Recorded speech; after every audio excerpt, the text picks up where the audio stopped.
you're ready, and then she'll turn on.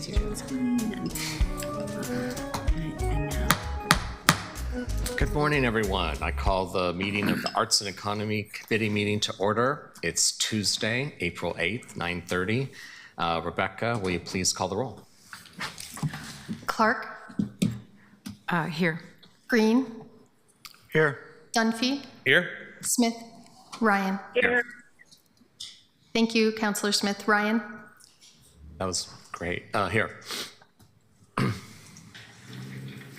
Councillor Smith is virtual? For the first 10 minutes or so. For the first She's 10 on the minutes? way. Okay, got it. Everyone heard that? Great. Okay, Christopher, will you please read the statement of conduct? Welcome to the meeting of the Arts and Economy Committee. To testify before this committee, in person or virtually, you must sign up in advance in the committee agenda at www.portland.gov/council/agenda/arts-and-economy-committee or by calling 311. Information on engaging with the committee can be found at this link. Registration for virtual testimony closes 1 hour prior to the meeting. In-person testifiers must sign up before the agenda item is heard. For today's meeting, individuals may testify for 2 minutes. Your microphone will be muted when your time is over.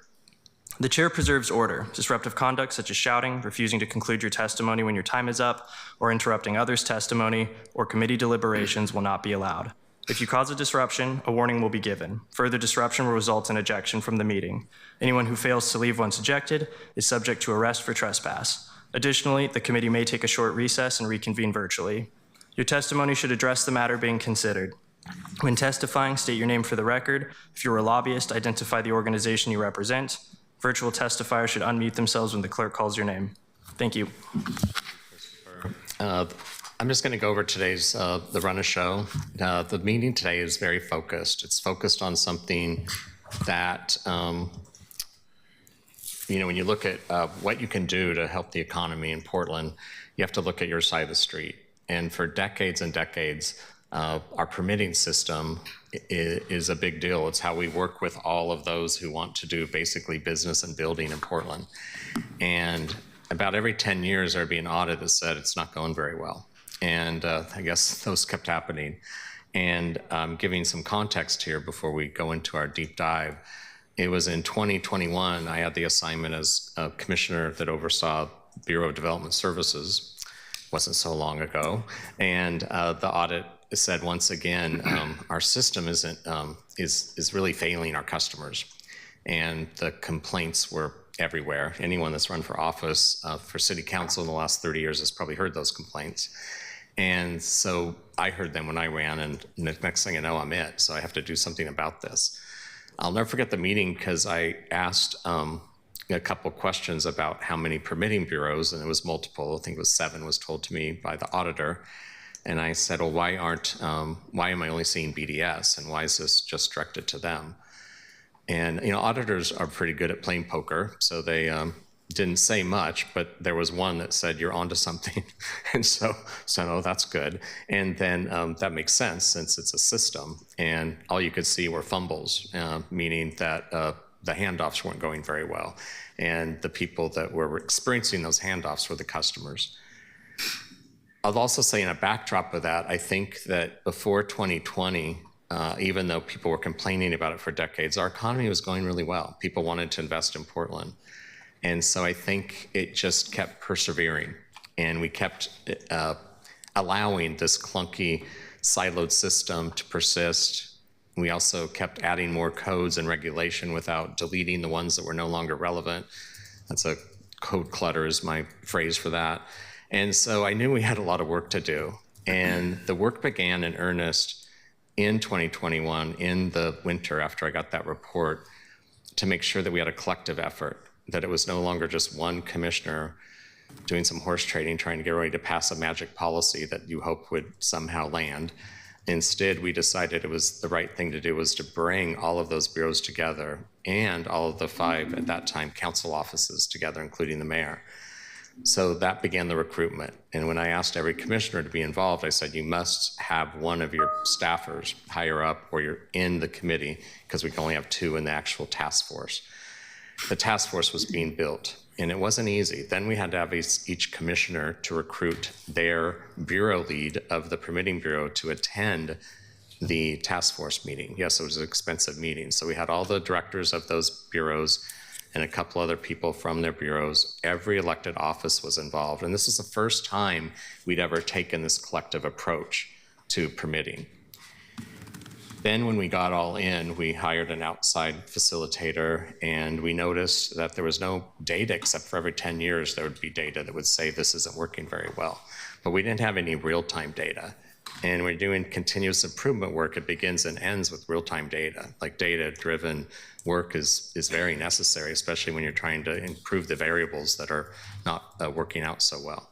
So gratefully, the team at BDS, and I really will always thank former Director Rebecca Esau for leaning in and making sure that even though they had a lot on their plate and it was COVID and you were putting Amanda, is that the right name? That's the IT system that was, I should never talk about technology like this. Anyway, it was a system that allowed us to do virtual work, which was just being implemented, but it became necessary during COVID. So there were a lot of balls in the air. So they all came together. Then we did a really big thing that doesn't get a lot of attention. We put something into the budget. This was part of the ARPA funds. We used some one-time investments wisely. One-time investments are there to do something that actually shakes up and improves the system because it's one time. So we thought in 3 to 4 years, if we use that money to get some professionals that did some cat herding internally, then we would start to actually see this move along, because all of the current employees were pretty overwhelmed with what they were currently doing. So we had to bring in those folks to do continuous improvement work. The first hire is sitting up with us today. Hello, Terry Tyson. And you came in to the team, and then you hired a team. You can tell more about that. And I just want to give you that groundwork, because too often in politics, we think some policy magically is passed and then everything's just fine. But if you throw seeds on concrete, they don't grow. So we had to do this soil work to churn it up and actually get us to admit, A, we were failing. And just to collectively admit sometimes you're failing is not a bad thing, because the only way to move forward is to come to that honest perspective. And then, and it was built over time, so no one should have taken it personally.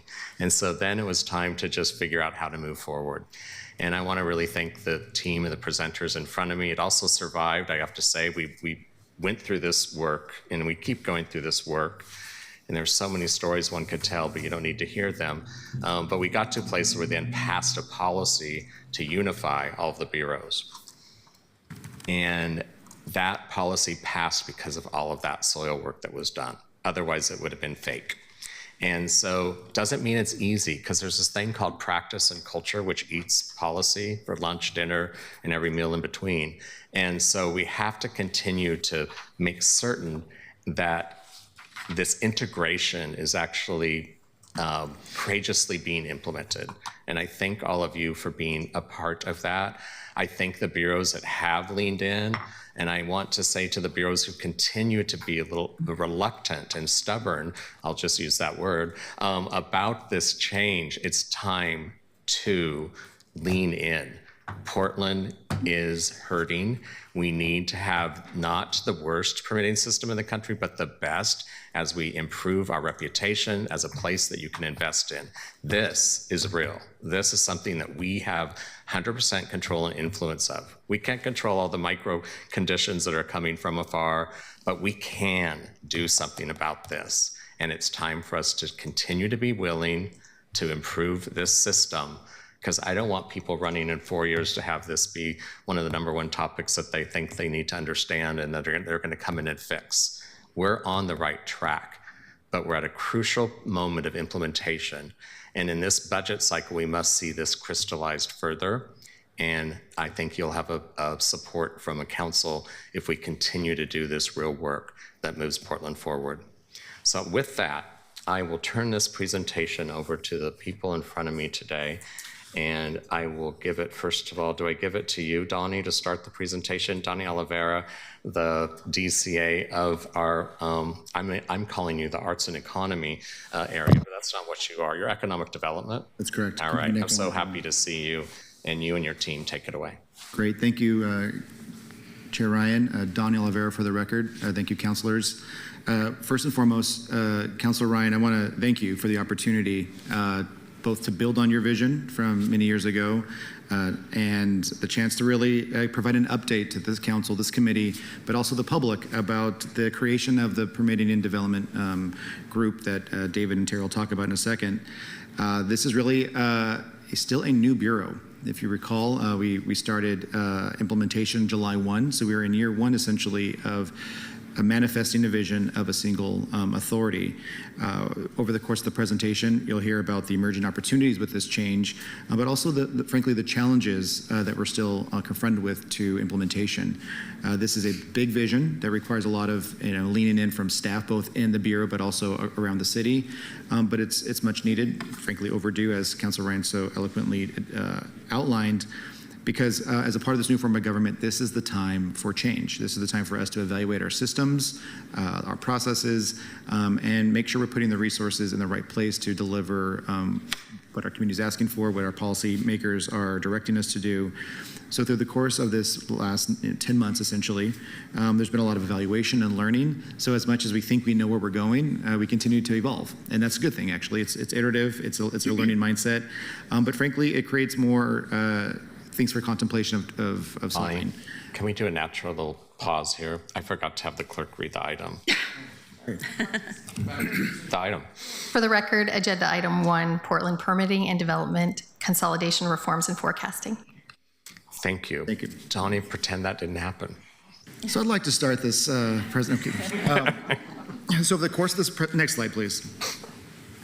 So over the course of this presentation today, we're going to cover a few different elements. We're going to provide a brief overview of where we've been, including the permit improvement project that Councilor Ryan mentioned. We're going to dive into some of the metrics and trends that are driving our current decision-making and thoughts about where we're going, and kind of dive into, frankly, the challenges that you alluded to, Councilor Ryan, about what it takes to consolidate permitting functions. Not only is PP&D responsible for the processing, but many of our bureaus participate in the review of permits, and we have a lot of work to do still to continually improve those processes. PP&D is the front door to the City of Portland's activation for building and development. That is the fact, and the more we can make that welcoming and have people interested in walking in that front door, we can once again change the zeitgeist about what it means to do business in Portland. I don't disagree with Councilor Ryan that this is a challenge both practically and optically. So we need to solve for both. So how do we tell the story of the improvements? Because there have been improvements, you'll hear about that shortly, that's showing that we are on the right path. And having said that, the future is very much in this council's hands about how fast we can accelerate that change. I think you are aware that we are forecasting a significant shortfall in revenue. So what does that mean for current operations, for our ability to continue to improve, and also prepare for when that uptick in development does occur, and it will occur. And the last piece that we're going to touch on is, it's been spoken in very many a few spaces here at City Council, we need to evaluate the future of the funding model for PP&D. And so along with the work that David and Terry are leading for improvement and for that culture change within the Bureau, I'm working with the City Administrator's Office to think about the future of PP&D resources. So we'll touch base on that in a minute. And so with that, I'm going to hand it over to Terry to dive into the presentation. Thank you, Terry. Thank you, DCA Oliveira, and thank you, Chair Ryan, for having us here today. I'm excited to talk to you all about what we've been up to, past, present, and future, as the slide indicates. For the record, my name is Terry Tyson, and I'm the Strategy Manager for the Permit Improvement Team. I lead a team of 4 who work across bureaus and service areas to provide capabilities and capacity for system change and service delivery improvements. As we go through the next several slides, I will be walking you through a bit of the history of permitting reform efforts in Portland, as well as our current work and results. Next slide, please. Next slide, please. Thanks. So, background, how'd we get here? As you probably know, and maybe even have experienced firsthand, permitting can be a very complicated process. As you can see from this summary timeline, recommendations have been made repeatedly over decades, as Chair Ryan indicated, to consolidate permitting bureaus, streamline processes, track and improve performance metrics, and improve inter-bureau coordination. Most of these recommendations listed were not or have not been fully implemented or developed through completion. Over the years, our system has not supported consistent and aligned leadership around these problems, which has resulted in ever-shifting policy priorities and practices. However, our new form of government, both administrative and legislative, is very well positioned to address and remove these barriers for long-lasting change. Next slide, please. This is a list. This is an example of everybody, all the people who and organizations that are involved in this process. The strength of this project has been the alignment of these partners, including 8 bureaus and permitting customers, very importantly, permitting customers. The permit improvement team has been the glue to get these partners working together. We operate outside of bureau assignment, which has been a great asset in building trust and inter-bureau collaboration. In the absence of a shared mission and vision around this essential city service, since each bureau has a distinct mission and regulatory responsibility, in the spring of 2021, the Permit Improvement Task Force was charged with finding shared values and goals for how development should be managed and delivered, with a laser focus on the customer's experience and needs. Next slide, please. The task force identified these 3 overarching goals around which improvement efforts could be organized and measured against: reducing timelines, improving our customers' experience, and improving our performance management. Next slide, please. The project is focused its efforts and outcomes squarely on the customer. Our customers are diverse and come to us with varied experience, backgrounds, and capabilities. Our codes, our rules, our processes are all part of a system that is intended to foster a safe and thriving urban community. However, the reality is that it can be confusing, highly technical, and often conflicting. Looking at the path a customer must take to obtain a permit from their point of view is a key part of deconstructing the process and building a process that is accessible, as simple as possible, and provides an adaptable level of support depending on the customer and the project. Bottom line is our goal is changing the cultural mindset away from processes that reflect governmental structural silos toward designing services around our customers. Next slide. These are our areas of focus. We've come to these areas from customer and staff surveys, conversations and engagement with staff and customers, permitting data, and recommendations from the task force. You'll see our buckets. The buckets include customer support, digital services, regulatory coordination and cleanup, business process analysis, and our funding model. I'm going to take you through the first 4 of these buckets to share some high-level results and work in progress. And the funding model will be covered in detail by Director Kuhnhausen later in the presentation. Project roadmap. So this roadmap reflects the work plan since the creation of the new Permitting and Development Bureau was initiated by the Council in August of 2023. The work streams are overlapping and intertwined, but all these pieces are in motion. Before I lead you through some of the successes and highlights of the work to date, I want to acknowledge with much emphasis that all this work has been done by staff who continue to provide expertise and help us rethink how we can better serve the public. Additionally, customers have been a consistent touch point to guide and test what the staff implement. Next slide, please. First, customer support and customer experience. As I've mentioned, this is the center of our work, and everything we are working on could technically fall into this bucket. One of the first issues the task force wanted to address was setting a clear and consistent customer service policy across the 7 bureaus that Chair Ryan mentioned. Prior to 2022, this did not exist. The next step was to provide space for training and support to get staff working towards improving customer relationships. As a result, our last customer survey in 2023, there's been a 13% increase in satisfaction with staff interaction. We've also been working on providing an expanded single point of contact for customers, which is a best practice in the industry. This is a high touch and high return improvement requiring skilled and experienced staff. And this effort has resulted in a decrease in the need to escalate customer complaints and also a decrease in delays.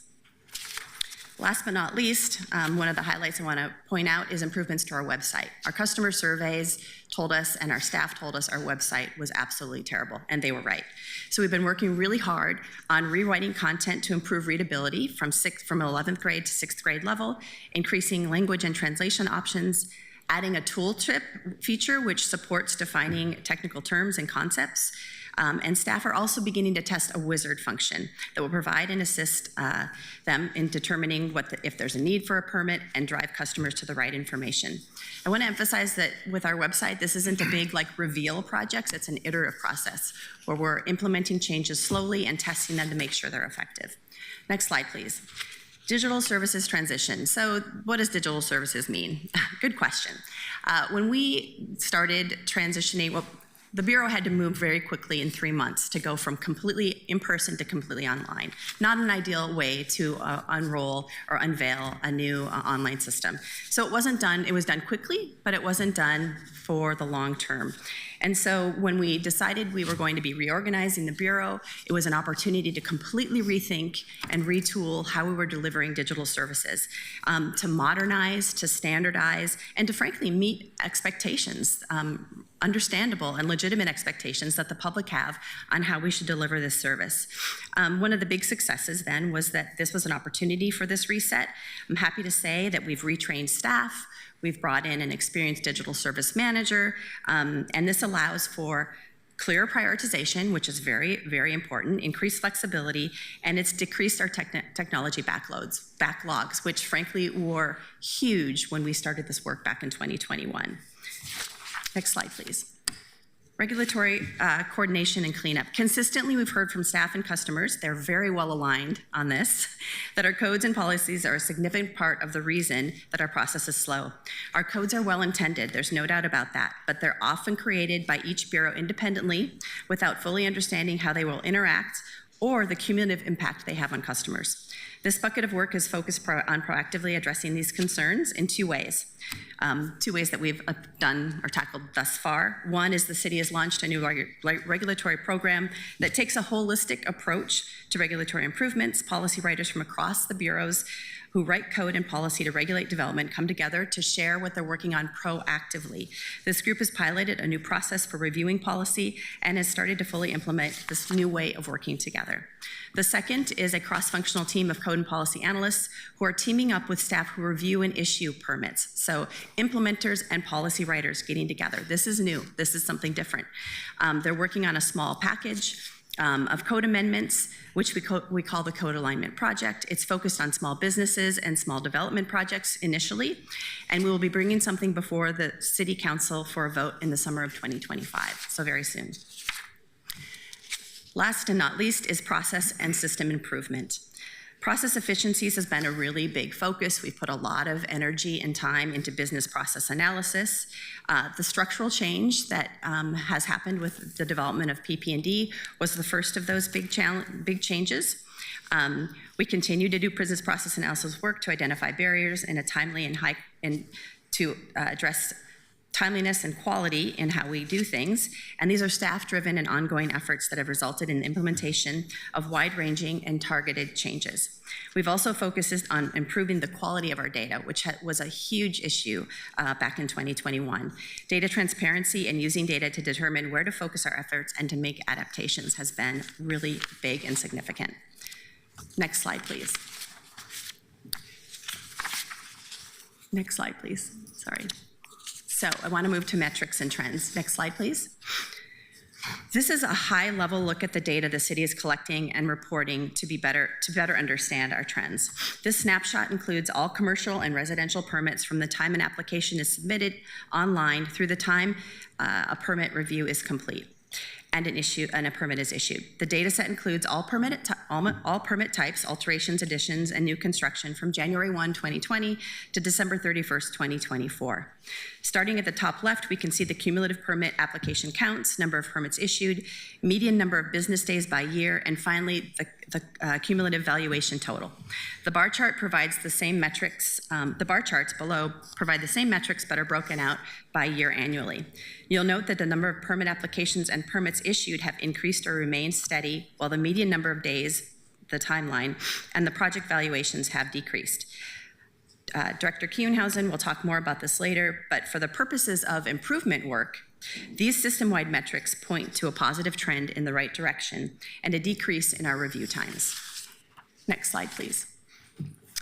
These next two slides are disaggregating the data just a little bit further to show the city time and the applicant time. We need to further disaggregate to get at why the applicants are taking so long with their permits, and we are doing that. We're doing some analysis of that. But the reason I'm showing you this slide again for purposes of improvement is to show that there's been a decrease in the days the city is taking to review permits. This particular slide is for residential permits. The next slide, please, is for commercial permits, and that is also trending in a direction that we want to see. I'm not going to say that things are perfect, they're not. We still struggle. Things are still way slower than we want them to be, but the good news is that we are moving in the right direction. Hey, Terry. Next Terry, slide. before we move on, can we go back to that slide real quick? I'm sorry. Councilors, this, just for your situational awareness, we are currently working in Salem right now because there are 2 bills that are contemplating, they're called shot clock bills that would put hard stops on the duration of a permit being in our process. We support those with the caveat that we want to be clear that we're talking about the time that the permit's in our shop versus the time that it's in the hands of the applicant. As you can see, just for the commercial, while we can still improve, a lot of the lag time is when the application sits in the applicant's hands. So just for situational awareness, we're working on that. Could you clarify for that? I'm sorry, Chair, but is that I mean the equivalent of a permit issuer saying, here is your checklist, come Yes. back to us? Yes. Okay. And then how long they take to get back to us is, as you can see on the graph here, can be, several hundred days in some cases. But the point being is we're absolutely supportive of improving with the acknowledgement that the applicant has a significant role in that timeline. Councilor Green, you have your hand up. Thank you, Co-Chair Ryan. I just want to acknowledge that what I see is like significant improvement on the city side, which I think speaks to the effort that you started here and that you guys have been working towards. I would imagine, maybe you can add some color to this, that especially with respect to new construction, that most of that's a financing uncertainty lag. But there's probably also when it sits in their hands, the developer's hands, there's still some parsing and do I understand this time? And that's work that we can also contribute toward. Thank you for that question, Councilor, because I think you're daylighting some of the work that Terry was alluding to. We have to clean up our code still. There's confusion, there's inconsistencies, there's redundancies. So the more that we can improve our code so it's clear out of the gate, we can definitely decrease that time that the applicants, developers are scratching their heads about what we're asking them to do. So that's a way for us to improve. But yes, the financing piece continues to be a drag as well. Great question. So even though it's we're looking at data that shows how long it's with the customer, it doesn't mean that the staff isn't working with the customer during that time. That's correct, and something that Terry's team has been working on is to provide consultations after that first check sheet, so that we can, in their free consultations, they're initiated by the applicant to meet with the technical review staff in the life safety, structural, and geotechnical teams and the land use teams. So those are some of the more complex codes that we implement or that we review against. And so for that reason, we offer the opportunity to collaborate with the city and to explain some of the details to make sure that the customer's on the right track to provide a thorough and accurate response to that check sheet. Okay, so there's a shared responsibility within that. Okay, thank you for making that clear. When you first look at the data, you could think otherwise. Appreciate it. Sorry, Terry. Thank you. No problem. We can move to the next slide, and I'm going to hand it over to Director Kuhnhausen to walk you through an update on the consolidation to the new Bureau, Portland Permitting and Development. Thanks, Terry. Thank you, Commissioners. For the record, David Kuhnhausen, Interim Director of Portland Permitting and Development. The challenging environment surrounding development in Portland has been well publicized. I've talked about this. You've all heard about this. I don't need to go into specific detail. But the conditions that we're dealing with have started during the pandemic. Unfortunately, right thereafter, we started to see other issues that impacted development in the city of Portland. Next slide, please. Actually, Terry, I think these are still yours, but we can move through them. These are just, this is an outline of the single permitting authority goals. So when we set out to do the restructure, the first iteration, if you will, these were the things that were guiding us. Let's go ahead and move forward. This talks about some of the benefits of these combined teams, really accountability and a uniform level of service. We want to provide some consistency related to the priorities, the customer service impacts.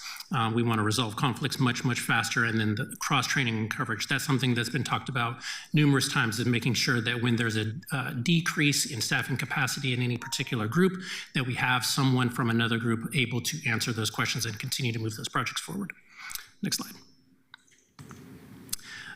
So just at a high level, and Terry touched on this, really building a collaborative culture. We need to not only collaborate with each other, but collaborate with our customers as well. As we've explained, the development review process is complicated. Permitting is complicated. We need to do a better job of making sure that our customers understand those requirements, preferably before they come in for permits, so they understand the timelines, the financial obligations, and the complexity of the projects that they're trying to do. Next slide, please. So just at a high level, some of the successes, and Terry touched on some of these, creating a new and aligned culture on centralizing customer service. Quite frankly, we probably moved away from customer service during the pandemic, and that was something that is an easy fix. It's just a cultural change. It's picking up the phone, it's answering those emails, it's making sure that customers have the opportunity to have a conversation with staff outside of the check sheet response process. Additionally, enhancement of metrics, and Terry showed a high-level external dashboard that's going to be going public soon. I'm not exactly sure when, but it allows customers to understand what the current trends are related to permitting and those timelines associated with the permitting. Improved communication across permitting functions. As Councilor Ryan said, there were 7 different bureaus who participated in the development review process, all of which had different priorities, all of which had different ways of interacting with customers. And then it required us as a city to interact with each other, sometimes not as effectively as we probably could have. And finally, increased transparency for customers. Part of the work that our Bureau is doing is providing a consistent review tool that allows customers to see where their project is in the review pipeline. As Terry mentioned, we made a quick transition at the beginning of 2020 to move away from in-person permitting. Everything we did up to April 1st, basically, of 2020 was in person in the DSC with rolls and rolls of paper. We no longer could do that as of mid-March 2020, and we had to make a quick transition. It wasn't the most effective transition long-term, though, so we are still in the process of improving this process and improving the transparency for customers when they're in the permitting process. And then challenges, there's just immense change that this Bureau has gone through. I'll get into the financial ramifications and where we've had to make some difficult decisions regarding staffing over the last year, and unfortunately are probably going to be doing the same as we look forward. There's obviously the change with our Bureau and implementing those PI Bureau, the Public Infrastructure Bureaus, and incorporating the work that they do into the larger Bureau. The change to city government has obviously been a change that we're all still navigating. Our current funding model, DCA Oliveira mentioned this, it's not sustainable. We are now in this, we are dealing with this for the 3rd, 4th time in the last 15 years. Every time we see a peak or a decline in construction activity, we have the same situation where we're dealing with potential layoffs, funding shortfalls, and then when things improve, we are unfortunately behind the trends. We aren't able to staff up as quickly as the permits start rolling in. And then lastly, the need to maintain and strengthen connections to our original infrastructure bureaus. The inner workings of permitting are not specific to PP&D. We still need to communicate and work with those public infrastructure bureaus related to code cleanup, and Terry mentioned some of that, related to how the work is passed off in those bureaus and how we assist customers through that complicated process. Next slide, please. All right, I think we could probably move beyond this. All right. Maybe we'll make sure we have answer. If there are any questions about that segment of the presentation before we?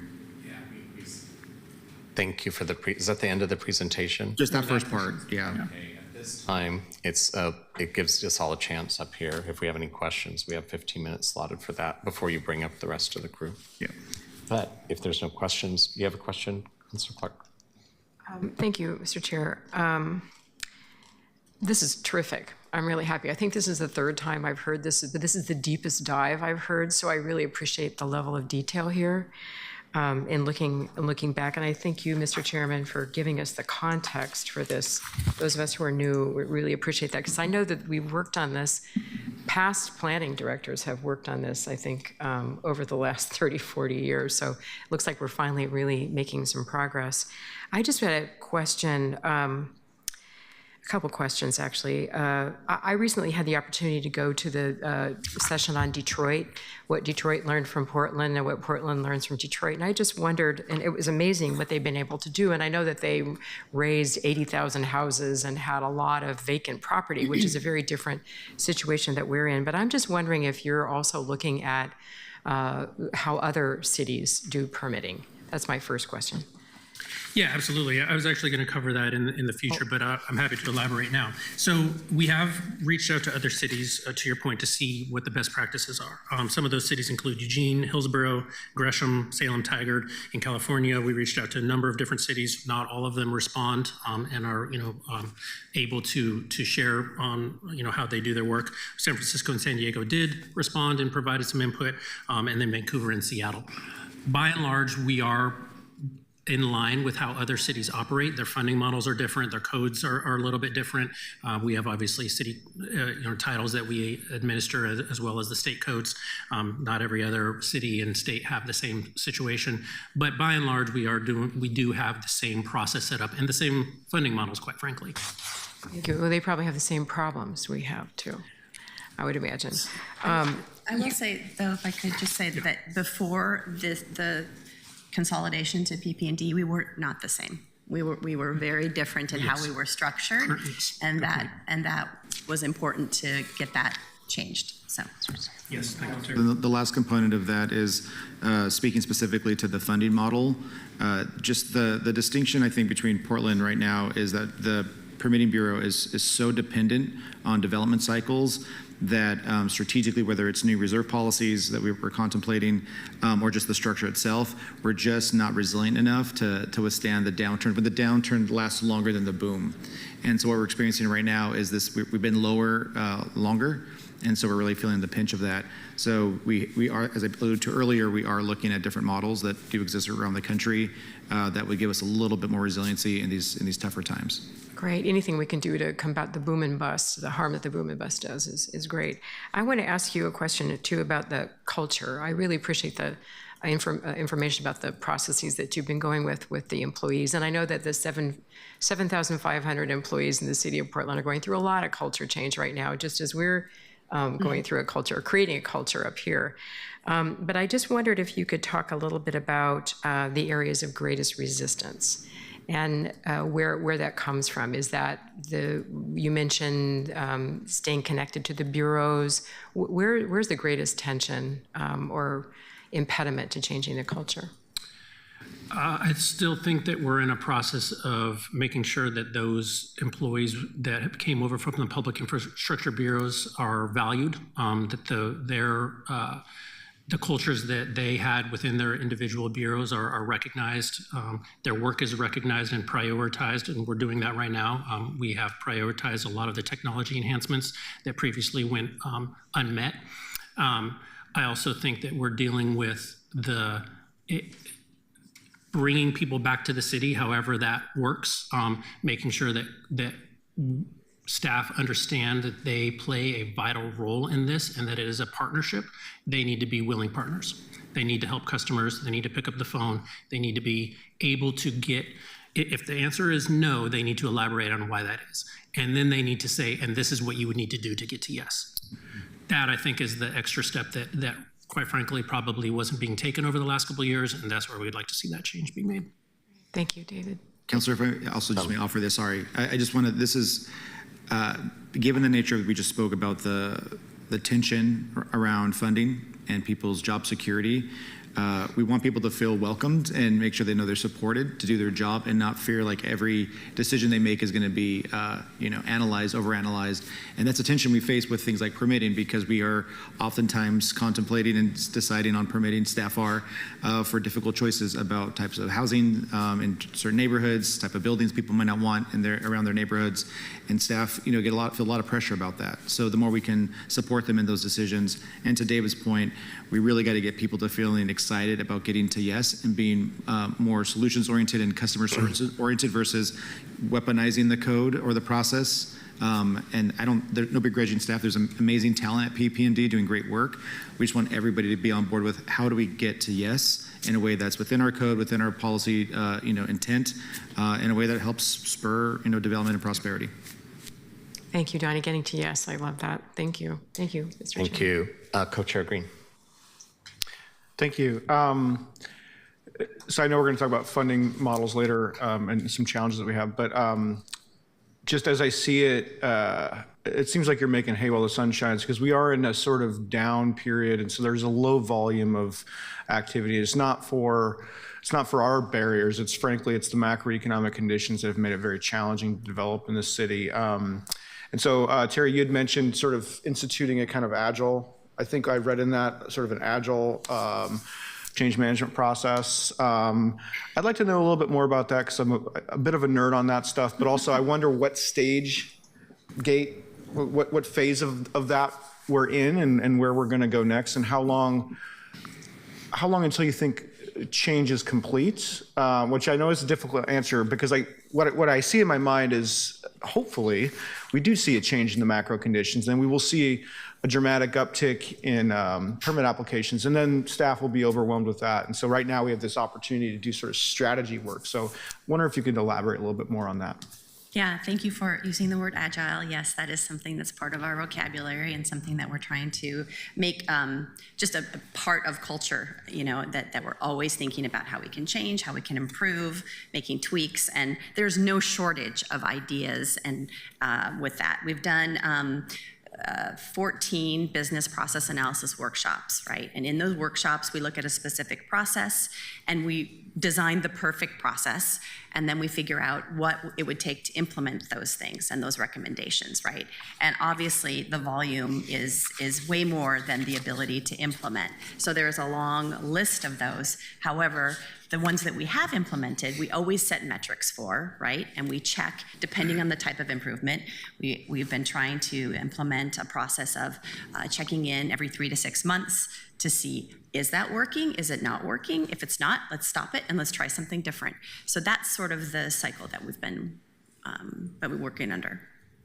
Does that answer your question? It does. And do you find that folks are having fun with that or embracing it, or what are some of those challenges? I think that, yes, overall, there's an enthusiasm for this and an appetite for this, and a desire to have it. I think DCA Oliveira mentioned that there's also a fear, right? Fear of trying things new.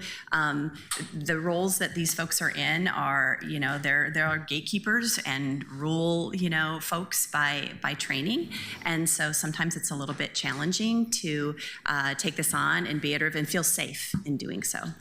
So it's that tension.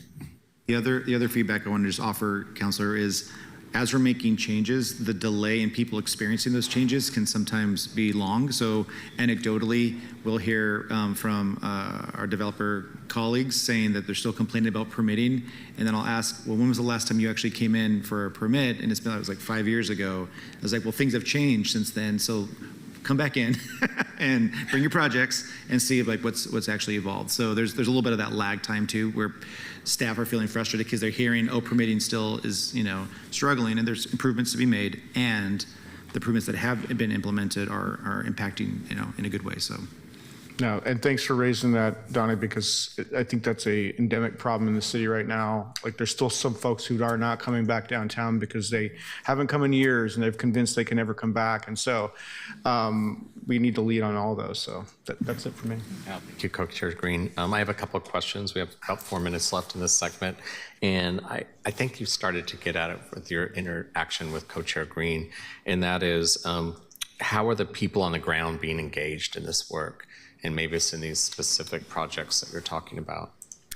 Yeah, I mean, everything that we're doing improvement-wise, I think it's fair to say is staff-driven, right? We're facilitating and we're providing skills and data and assistance with that. But whether it is a business project or business process analysis workshop that then leads to what are the staff recommendations, we take that to leadership and then we implement and staff help implement. Or if it's even technology, digital services work, it's all informed by and driven by staff. The software, for example, that now the 4 infrastructure teams are using a shared software that's with transparency. I know this is wonky, but it's revolutionary for a public works permit to use one software. Well, that was all staff, right? Staff come in, they design the process, they look at the workflow, they do the training. So that's the kind of things that are happening. Right, so there's that continued improvement flow that actually engages all levels of the organization. And then testing with customers, frankly, that's also a really important piece. Engagement. Yes. Okay, good. If I may, we rely heavily on our staff. They actually want to see change, and there's a narrative out there that we're resistant to that. And in some cases, there might be some that might be true, but by and large, staff want to see improvements to this permitting process. They're frustrated just like our customers are frustrated, and they're the subject matter experts that we rely on to move these projects forward. They know what's going to be impactful and they know what's not. And so Terry's team has provided the opportunity for them to share those proposals and move them forward. So as she mentioned, we obviously want to make sure that our customers are confident with the work, the direction that we're going, but staff are really leading this. Great. And there's communication with our labor partners that this is the way this is being done. Great, I appreciate that. Hey, this is probably a operational micro alert. I don't want to, but I am going to make a statement that says when you listen to the fact that when it's slow, some of the permitting bureau folks are not twiddling their thumbs, waiting for these people to come back into the permitting office, but it sounds like it's obviously flows with the amount of activity that comes at us. And yet I keep hearing about the code challenges we've had for years, and they're probably the same folks with the intelligence to work on that. So is there some adaptable pivoting that goes on? So, because I used to hear the excuse in 2021 that the reason why all the codes got so cluttered, if you will, is because we were so busy reacting to all who wanted to invest in Portland and build that they didn't have time to go back and do that. Of course, that was the vicious cycle there. So tell me if you want to say anything about what comments I'm just making about how to move this forward. Yeah, that great flag. And so a couple things, as you're aware of, like, through the recap process that BPS we used to run annually. This was a code cleanup program that Bureau of Planning and Sustainability ran, and for reasons, funding mostly, for several years it stopped. And so we reinitiated that a couple years ago. So that's like a housekeeping administrative level of cleanup. But the deeper dive stuff that you're speaking to, where we have conflicting code, whether it be our tree code versus our right-of-way code, that needs a deeper dive and larger efforts. And Terry's actually leading this project right now that that council will get a bite at in the summer, which is the first, we hope, of many different packages that is going to get at this very issue that truly just cleans up this challenge that we have where our code can be conflicting, redundant, and just confusing out. And that's largely a product of our old form of government. Let's just be frank. Like when you had bureaus that were in silos, that they could develop their own code independent of everybody else. We have a very dense code that may not have been, not all the time, but at times not consistent. Well so said. We're working on that. And continuous improvement work often gets down into the weeds of some changes to job descriptions. And so it's always good to hear those examples. We're now, Councilor Smith is here with us in person. You were listening in earlier, and the floor is yours. Yes, thank you, Vice Chair Ryan, and thank you for all the work that you did on the lead up on the last council to tackle this very huge issue. DCA Oliveros, could you tell me if you believe that the permitting that's happening or the lack of permitting for multifamily permits is a cause of our infrastructure in terms of how we process? Just for clarification, Councilor, infrastructure in permitting or our physical infrastructure? Our physical infrastructure and how we permit. Yeah, great question, Councilor. I think there are a lot of challenges that are impacting the housing development community. In fact, anecdotally, but there's data behind this. Right now, we still see publicly funded projects that making up a high percentage of the permits that we'll probably be, processing this year. Frankly, the capital is just not, there to make these multifamily projects pencil out anywhere in the city right now. There's like a sweet spot of like wood frame homes that are still being built. Right. And thankfully, we have residential infill that is sort of like activating more development than we probably would have seen without it. But to answer your question, it's more than just permitting, it's financing. And That lack of finances. Question, do you think our inclusionary housing codes are also, paired up with our permitting is causing some of this too? Because that's what we need. I mean, the governor's been very clear about needing to produce more housing, and the lion's share of that housing is going to come out of the Portland metro area. And if our current codes around inclusionary housing, our own infrastructure, those are things that we can change.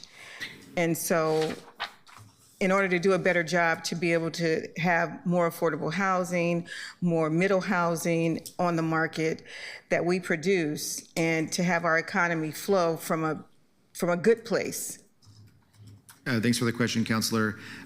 This past year, the prior City Council did a inclusionary housing update that we recalibrated the product so that it was really distinct how it's applied in Central City and other parts of the city to make sure it was actually providing value to the developers to ensure they were getting that tax break, if you will. So I would say that while there are definitely some housing products that may be hindered by IH, the truth is that IH does present incentives to be utilized to help close that capital gap that we're experiencing. But we have broader financing challenges that if they didn't exist, IH probably wouldn't be as detrimental optically as it is. And having said that, to your point, we want to make sure we're unlocking housing production, because across the whole housing continuum, whether it be entry-level housing, supportive services housing, all the way to new homes that people can buy, we have a deficit that we're trying to solve for. So at this point, any housing needs to be built. Obviously, we want to ensure that we're producing as much affordable housing as possible, but with lack of public financing right now, targeting, ensuring that the market, the private market is developing is what we're working with the governor's office on, with the mayor right now. So I would just offer that there's more information to come on that. But IH is always in our mind about, is it helping or hindering development? And I'd like to talk to you offline about the multi-program that we can use to update existing housing stock to make sure that those landlords or owners, that they stay in the affordable housing category instead of market rate. Thank you. Yeah. Thank you. Okay, let's continue to move forward with the future of PP&D. Well, in the Still not rolling off my tongue. Yes, it does take some time. Once again, for the record, David Kuhnhausen, Interim Director of PP&D, Portland Permitting and Development. So much of what we will talk about in these future slides, we've already talked about through the question and answer, but I'll just try to move through these pretty quickly. Next slide, please. So the challenging environment surrounding development in Portland has been well publicized. We've been talking about it during this presentation. We've talked about it offline during briefings. All of you are aware. I'm not going to go through all of the factors that are impacting development right now, but these factors impact all projects, regardless of scope, regardless of size. The problem is that large projects make up a disproportionate share of PP&D revenue because fees are valuation based. So the higher the valuation, the higher the permit fees that this bureau receives. Because of this, with these factors in mind, we've seen demand for these large projects drop off substantially over the last couple of years. Projects that are still in the permitting process, even those projects that are completely approved, are not being issued. So people are just sitting on them, waiting until the market conditions improve. And we are seeing some projects that are being canceled outright. I'm going to share more about our workload on a future slide, and we've talked about that a little bit. There is a narrative that permitting is down, and large-scale permitting is down. However, from the overall volume of permits issued from 2020 to 2024 is up 107%. So the workload has actually shifted to smaller projects with lower valuations that don't provide the opportunity for this bureau to build on our reserves. Next slide, please. So we talked about this, but PP&D's ongoing funding comes from fees and charges for services that we provide, with only 2% of funding coming from the general fund. The construction industry is extremely volatile. We've seen this play out over the last 15 years numerous times, and our Bureau's fee revenue is directly tied to those fluctuations. In the 2008 and 2009 downturn, PP&D drew its reserves near $0. We almost had nothing in the bank. I believe at one point it was under $10,000 in reserves for the Bureau. At that point, we had to implement massive layoffs of about 50% of the Bureau. Those impacts were devastating to the Bureau and to the development industry, not only at that time, but perhaps even more so when the economy improved several years later and we did not have adequate staffing to support the demands for our services. Because of this, the permitting timelines suffered for years. PP&D has put into place policies and measures to help the Bureau recognize and respond to fluctuations in the construction activity. A business continuity plan was developed that identifies leading indicators for development activity and also includes 5 plan triggers, which if any 4 of those are activated, it requires the Bureau to take action. That continuity plan has been effective and useful in implementing layoffs in the Bureau in 2019, 2020, and most recently at the beginning of 2024. However, this current downturn has been different than what the Bureau previously experienced. As I mentioned, construction activity declined during the pandemic, but both economic and social issues have led to a prolonged lull in permitting activity that lasting much longer than we expected. During the pandemic, as we all know, the public perception of Portland shifted dramatically, and the desirability of Portland as a place to build was impacted as well. In addition, there's the macroeconomic factors that we've discussed that are outside of our control, but they also impact the demand for construction. As development activity has bottomed out, PP&D revenue has also been impacted, and while the cost to providing those services have continued to increase year over year. These dynamics, coupled with the desire to retain adequate staffing levels to make sure that we're meeting the permitting timelines, has led to a large decline in Bureau reserves because, again, we're pulling against those reserves to make sure that staffing is accounted for. So eventually we had to slow the action on the draw on those reserves, and with that, we laid off 74 FTE at the beginning of 2024, or approximately 19% of the workforce. And despite those layoffs, the Bureau continues to draw on our reserves, albeit at a little bit slower pace at this point. Next slide, please. So PP&D is very fortunate to have the Financial Advisory Committee as a committee that we work with to help in our projections. This committee is made up of local economists and development industry experts, 2 of whom were gracious enough to join us today, and they provide us with their expert opinion on the future of construction activity in Portland over the next 1 to 5 years. As noted, it's extremely volatile, and that makes our planning process extremely difficult as well. We go through a very rigorous process to develop the best possible projections. And this year, the focus of the conversations with the Financial Advisory Committee focused on how long this downturn would last. With that, they suggested at least another 18 to 24 months before construction activity picks up in a meaningful way. So after the initial discussion on the economic outlook, PP&D develops its models. Once those models and growth rates have been developed, we present that forecast to the Financial Advisory Committee. This leads to another round of feedback. And then finally, the Financial Advisory Committee signs off on our models and growth rates for the entire process. Next slide, please. As we've discussed, PP&D revenues are tied directly to the overall economy and construction activity. The macroeconomic environment can have large impacts on the viability of construction, and a number of factors that are listed on this slide. I'm not going to go into them in detail, but it's not an exhaustive list. It just gives you an idea of the type of data we use to inform our decision or our modeling. It can take months or years for some of these trends or statistics to reverse. And there's not consensus among economists on where the overall economy will be headed in the next 1 to 5 years. This uncertainty leads to the complexity of our projections and the need for us to be nimble with our forecast. We update our forecast as we learn more about the economic environment and our own revenue sources, but this changes often. Next slide, please. As previously mentioned, large-scale construction is down, but there has been a steady increase in permit submittals since the pandemic began in 2020. However, again, recent permitting continues to trend towards commercial alterations and residential projects, none of which come with the large permit fees that are able to sustain the Bureau. We have seen a decrease in both commercial new construction, so multifamily, mixed-use projects, office obviously is not being developed anymore, and additions of those commercial properties over the last 5 years. But we've seen an increase in commercial alterations, so tenant improvement permits, and in all scopes of single-family residential permitting. As I mentioned in some of the district briefings, after the 2008 recession, the Bureau saw a shift away from new construction and into remodels, and over the last 5 years, we're seeing that same trend play out again. From 2020 to 24, there was a 321% increase in residential alterations and a 98% increase in interior-only alterations. Not to get into the details, but the difference between these two is only that alterations include exterior work, but then don't move into the addition phase, but they do include some sort of window alterations or other exterior alterations, whereas interior alterations are just that, just interior remodels. The similarity between these two types of permits is that generally speaking, the valuation is relatively low, and therefore, regardless of how many permits we issue of this scope, they do not offer the same cost recovery that large-scale construction permits offer. Next slide, please.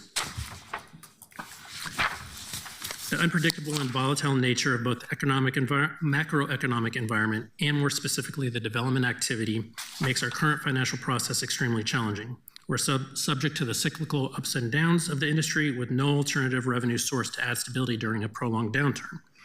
And because our permit fees are based on the project valuation, this makes the Bureau dependent on that large-scale project activity, which is even more boom and bust than the overall industry. Smaller valuation and low-cost projects continue to come in the door, but those large-scale projects with the high valuations have dried up. So really, our workload has not declined as much as our revenue has declined. Maintaining a stable and experienced workforce is essential to the future success of our enterprise, but sometimes layoffs are unavoidable, and PP&D takes decisive action when that's necessary, as we did last year when we laid off 19% of the workforce. While PP&D funding has always been predominantly fee-based, there was a time that this Bureau did receive some general fund dollars for the neighborhood inspection program and for the land use program. Funding was subsequently whittled down over the years from what it previously was of about $2 million per year in 2000 to 2003. And in fiscal year 17-18, that funding for the Land Use Services Division completely evaporated. Not surprisingly, the next fiscal year, we were forced to make cuts in that group because the fees no longer provided the funding for staff in that group. Last year, as I mentioned, PP&D did reach out to several other cities to talk about how their models are set up. I already discussed this, but like I said, much of their funding models and the structure of the organizations match what we're currently doing, not what we were previously set up as. So as PP&D has integrated the public infrastructure teams into the overall Bureau, that is more in line with how other cities operate. Next slide, please. So despite the layoffs from last year, the Bureau continues to draw on our reserves, and stagnant revenue growth and increasing costs contribute to a projected $14 million funding gap for fiscal year 25-26. This is the equivalent of another 74 employees. Without intervention, PP&D reserves will be depleted sometime in 2026, and the Bureau will need to implement extreme measures to reduce expenditures. Services and probably entire programs will be cut. The permitting timelines and inspection timelines would be impacted heavily. And again, perhaps most importantly, PP&D would once again be unable to support the demands of the construction industry when development picks back up. This is a scenario that we want to avoid at all costs because it impacts the overall recovery, and the impact to this Bureau would be devastating. Maintaining our workforce is vital in creating an environment favorable to development and to attracting outside investment to the city of Portland. And the work that this Bureau does is and will be essential to the revitalization of Portland. Next slide, please. Also essential to the current and future success of this Bureau and to the customers that we assist is the work that Terry presented on at the beginning of this presentation and the permit improvement team.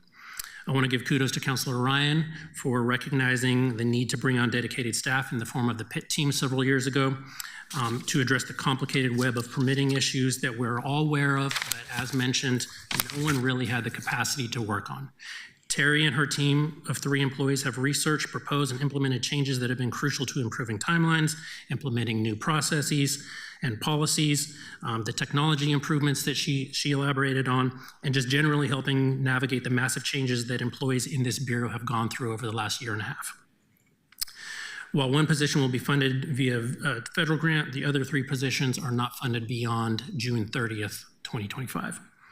I would be remiss if I didn't advocate for additional one-time funds to keep this team intact and allow them to continue the deeply meaningful and greatly needed work of improving the permitting process. We've made great strides, but we are by no means done. So we would like to see that team be retained in the future.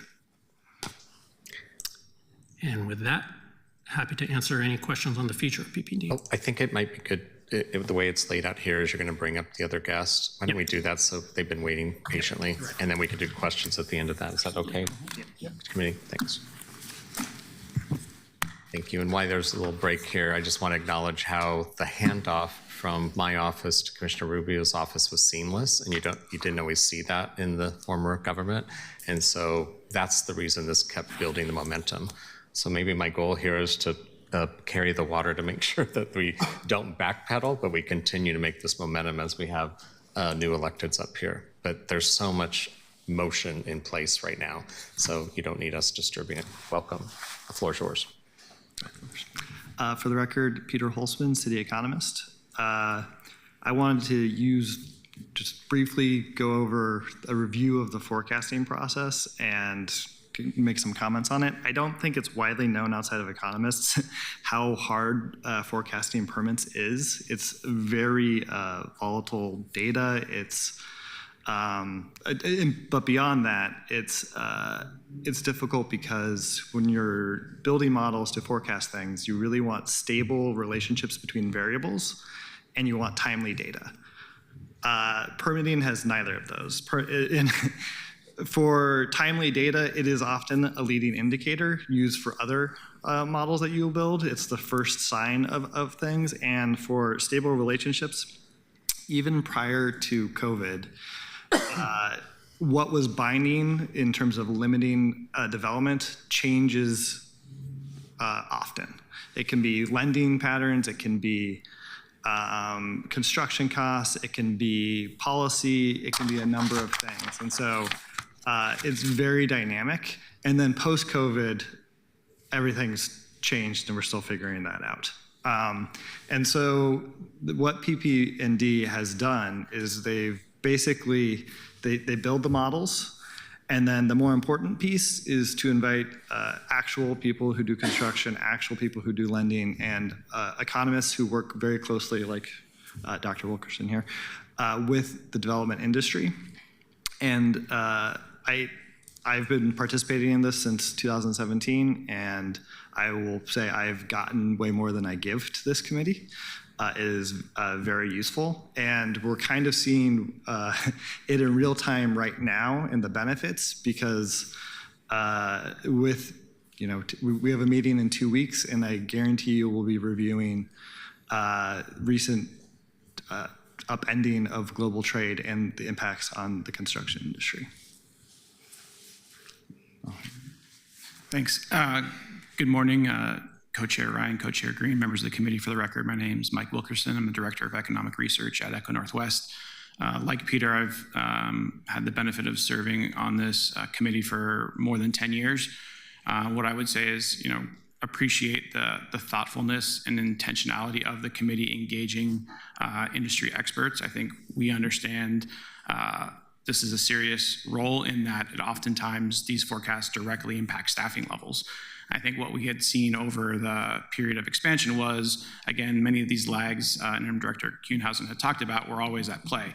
I think what we've seen over the last several years in this downturn is really a challenge around not so much when the timing would happen, but how quickly we would see a bounce back. And that's been the challenge. And that timeline, unfortunately, just been getting pushed back because of the global macro conditions changing, uncertainty around when the Fed would cut rates. We saw that, then they paused the rate cuts. Now we have additional uncertainty. And so the timelines, unfortunately, have been getting pushed back. I think for us, what we've tried to look at is what are those leading indicators? What are the first moves that we would expect to see? And typically what you would expect to see are developers who are permitting projects with the light towards when macro market conditions are ready, they are ready. And until you start to see that activity, that tells you you are still more than 2 years away. We have now seen, I think, the first example of an institutional scale project going through that process in design review, which I think tells us that we are getting much closer to that period of time when developers are priming, expending resources to get ready when the macro market conditions are there. So I think, again, as Peter mentioned, we're going to continue to revisit this, but one of those things we're always trying to understand is, what is that timing and how quickly can it recover? So that's been a part of that process. What I would say, again, I think Councillor Smith asked this question. When you're looking at the impediments to development today, the permitting process is not number 1, 2, 3, or 4 on that list, right? It's not to say that improvements can't help when market conditions change, but today it's the macro market conditions, it's the uncertainty, it's the fact that you can acquire a performing asset for well below the cost of new construction. And so from a risk perspective, developers typically aren't engaging in that process at that period of time. So with that, happy to take questions if there are any. Yeah, does this conclude the presentation from staff? Okay, I think what we should do is have a lot of discussion after it's all finished. I think do we have one person who signed up for public testimony? Why don't we hear from them? And then if you could stick around with the panel to come back up, and then we'll do Q&A for most of the rest of the meeting. Does that work? Is that okay? And thank you for your patience. Yeah, thank you. Do you want to call them up? Rebecca. We have for testimony Ian McKenzie, and Ian is joining online.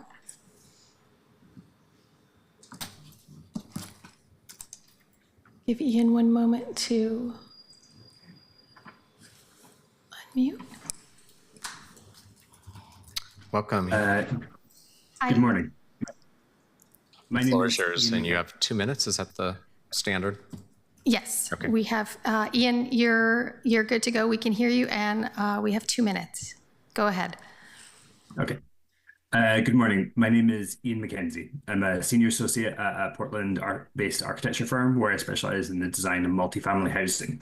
In my decade working there, I primarily worked in projects in the city of Portland. I personally worked on the design of many hundreds of units of housing, and my colleagues thousands, but that's not the case at the moment. My next project is in Idaho, and I count myself lucky because unlike a lot of my peers at architecture firms across the city, I still have a job.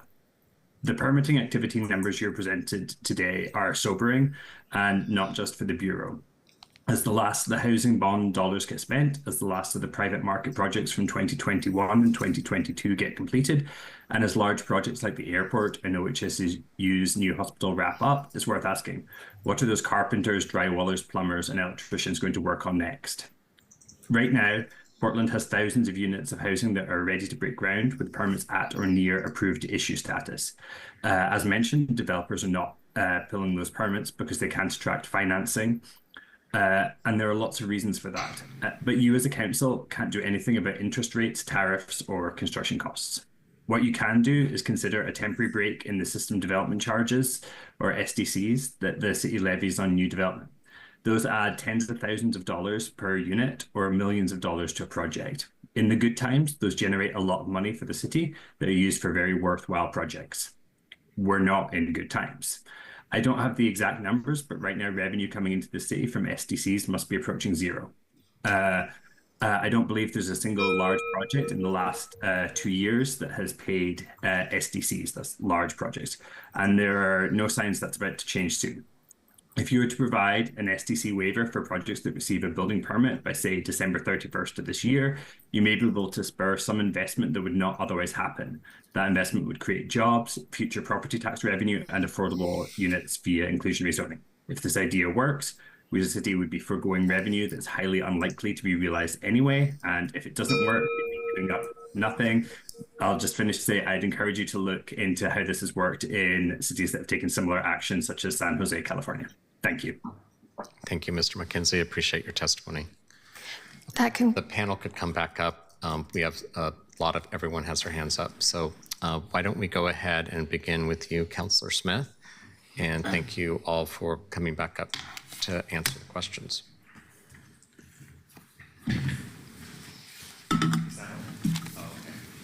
Co-Chair Green. Thank you, Co-Chair Ryan. I'm really pleased that it ended with economic modeling stuff because I care about that a lot. I just want to reaffirm how difficult it is to forecast this, even when you've got good data. It's a very complicated problem with some endogeneity to it. You have to make some choices.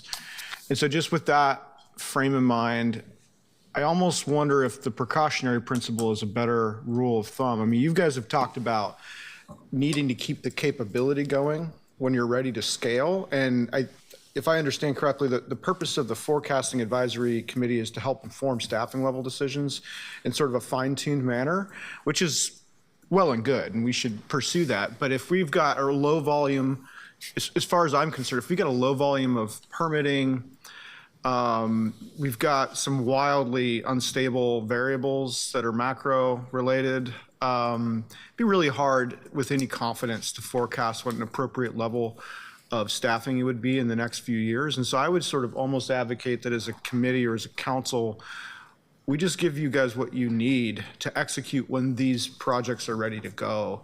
And then when we get back to a normal level of permitting, we can, we could defer more, I think, to the forecasting-based methodology. I know that sounds irresponsible, but I think it would be irresponsible for us to shortcut the resources that we need when these developers are ready to sort of say, okay, we see an incentive on the margin, we're ready to move. We want to be ready with them. That's my view, at least. I think about the investments we've made that you started, Co-Chair Ryan, and that your team has put a lot of effort into. As like a garden that we've cultivated, that we've started to cultivate. And I'm gonna be cringe here, but it's the garden that will enable the bloom loop if we continue to stay the course with it. And so, so I just think that, we should use precaution in this. But I am curious about the methodology. Peter, you mentioned that permitting data is squirrely. Maybe that's not the word you use, but that's what I thought about in my mind. Do you guys use like a proxy that helps it be less squirrely? Like, I wonder, Mike, if you can comment on that. Let me clarify that we don't run the models as they're semi-biased, but as advisory, we've tried a lot of things, and we know that they've tried a lot of things in terms of combining data in certain ways, aggregating up to kind of smooth some of the volatility. The reality is the underlying data are themselves inherently, because there's the timing issue, and I'll let Elshad speak. Yeah, you've got some lag structure stuff to work through and all that, so curious if you can elaborate. Good morning. For the record, Elshad Hajiev, Deputy Director for PP&D. We use multiple regression, and also we use different averaging methods looking at the data, the permitting data itself. We have data going back to the late 90s, so approximately 20 to 25 observations depending on the program. Prior to that, the data was not collected or maintained by the city. So as you can see, the sample size is not huge. It's 25 observations.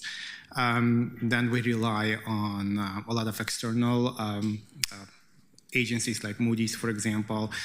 We partnered for several years with PSU on the local data.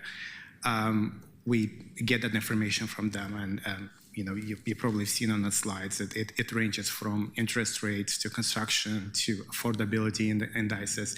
So plenty of independent variables that we match with our revenue streams. Multiple regression, we did heavily rely on that in the past. And as Peter mentioned with COVID, It's just a lot of models are not stable enough for us to even use them. So in those cases, we're looking at historical patterns in our data. And a lot of times we rely on the expertise of the committee. It's an iterative process. We develop the models. The first meeting we just meet with the committee. We talk to them about what's happening, what they observe in the macro environment and also within the city of Portland, because we're very unique. So we cannot just rely on the macro parameters. We really need to look and see what's happening in Portland area. So once we get this initial feedback, Kyle, finance manager, and his team, they start looking at the models. So we develop those models. We go through iterative process. There are years when more than 100 models are being developed, just to look and see which ones fit better. And also we look at the models that we developed in prior years. So there is a huge database that we maintain. It's a lot of work that goes into that. Once those models developed, we developed the revenue growth rates for the different streams. And because the Bureau is very unique, there are different streams of revenue. There is electrical program, there's plumbing program, there is mechanical, there is building, there is land use, site development, and a lot of them have very specific variables that we use for those specific streams. So it's not just one model or two models for the entire Bureau. It's like multitude of models for different streams. So, and then once we develop those growth rates, we present them to the committee. And this year, we actually had to change them. We went back to the drawing board, and our forecast was a little bit optimistic. So we had to go back and we had to reduce those growth rates for all of our programs down. And I'm glad we did, because what we're observing happening right now is actually reflecting that. So that's kind of in the gist our modeling process. And Councilor Green, if I may, just one more thing is I think the challenge is, and Interim Director Kuhnhausen mentioned this, is the number of permits is not nearly as relevant as the scale and size of the projects. And so even if you have a model that estimates X number of units, it's suggestive that the mix of large-scale and small-scale projects is consistent over time. And what we've seen is, one, the advent of residential infill has allowed for more middle housing to happen, and those projects aren't as scalable as the larger projects, and the complete lack of large-scale projects. And so that confounds the process of, even if you understand how many units you're expecting, there's out-of-model or post-processing that Kyle and team do that really tries to understand those large projects are so crucial. So being able to forecast large projects is almost more important than the total volume in terms of the overall efficiencies. That's very helpful, and thanks for letting me get into the weeds, colleagues, because it's important. I feel comfortable, and I feel much more comfortable right now, so that's pretty good. I want to just got a couple more points, and then I'll yield. I really, really want to reaffirm and appreciate the public comment we heard from Mr. McKenzie. I just think when you're in a cash-strapped situation as a city and you're looking at, okay, what can we do from an incentive-based approach? You want to look for those ones that are kind of like the so-called free lunch, although I hazard to use that term. But this is, in that case, this is almost like a free lunch. We don't need to appropriate really anything because we're not already relying upon SDCs in any kind of meaningful way because we're at the lower bound. And if it, on the margin, causes a big project or even a small project to pencil and get moving, that's good for us. That's property tax revenue. That's economic activity. Those are jobs. So like we should be very serious about that. And I'm going to be advocating towards that as we move forward down the road. I think the last thing I want to, and this is a question, you mentioned there's one large project in the queue and there's like a design review. Is that the one in Sellwood? Okay, I like that one in Sellwood. Not everyone in Sellwood likes that one, but I do.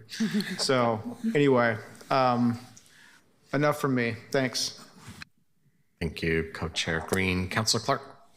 Thank you, Mr. Chairman. You haven't heard from the neighbors in Sellwood, or have you? Oh, I've heard. I've heard it, yeah. Like, stop that. Right. That's okay. Thank you so much again.